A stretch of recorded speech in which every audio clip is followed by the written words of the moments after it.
طالع هاي تقاليد قديمة.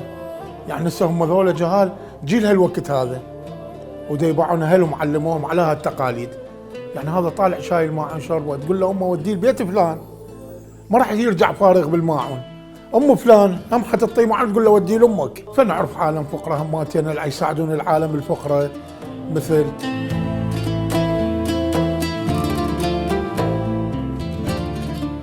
يعني مثلا احنا جيرانين الامر قاعدين نتسحر او نفطر، واحد يدق الاخ عليه الباب يوعيه، هذا يتبادل وياه بعض الطعام، هذا يجيب له حلوى، هذا يجيب له ماعون تمه الاحمر، هذا ماعون شوربه.